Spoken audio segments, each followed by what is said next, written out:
السلام علیکم ورحمۃ اللہ وبرکاتہ۔ اعوذ باللہ من الشیطان الرجیم، بسم اللہ الرحمن الرحیم۔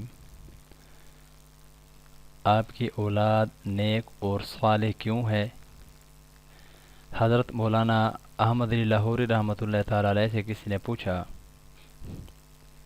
کہ حضرت آپ کی اولاد نیک اور صالح کیوں ہے، اس کی کیا وجہ ہے؟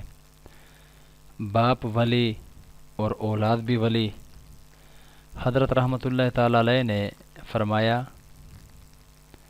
میں ہر نماز کے بعد ربی جعلنی، جو نماز کی دعا ہے درود شریف کے بعد، ربی جعلنی مقیم الصلاۃ ومن ذریتی، اس دعا کے بعد یہ پڑھتا ہوں، یعنی یہ والی دعا قرآن پاک کی آیت ہے سورہ فرقان پارہ نمبر 19، ربنا ہب لنا ربنا هب لنا من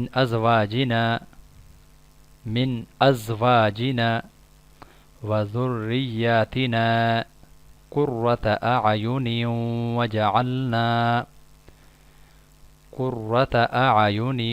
وجعلنا للمتقین اماما۔ یہ دعا پڑھتا ہوں اور اس کے تجربات اس فقیر نے اپنی آنکھوں سے دیکھے ہیں۔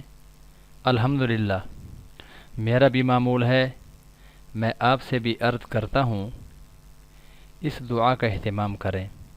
نافرمان اولاد ہو یا نافرمان بیوی ہو، اور گھروں کے تمام مسائل کے لیے یہ دعا لاجواب چیز ہے۔ میں نے کئی لوگوں کو یہ عمل بتایا اور حیرت انگیز مشاہدات پائے۔ محترم سامعین، عمل بہت چھوٹا سا ہے لیکن اس کے فوائد بہت بڑے ہیں۔ آپ نے یہ ویڈیو ابھی جو سنی ہے، اور اولاد کے صالح ہونے کے لیے، بیوی کے نیک ہونے کے لیے، گھر کے آپ کے جتنے بھی مسائل ہیں، آیت مشکل نہیں ہے۔ اگر آپ تھوڑی سی محنت کر لیں اس کو یاد کر سکتے ہیں۔ ربی جعلنی کے بعد ہر 5 نمازوں کے اندر اس کو پڑھنے کا معمول بنا لیں۔ انشاءاللہ العزیز کچھ ہی دنوں کے بعد آپ کو اس کے فوائد اپنی آنکھوں سے نظر آئیں گے۔ اللہ ہم سب کا حامی و ناصر ہو۔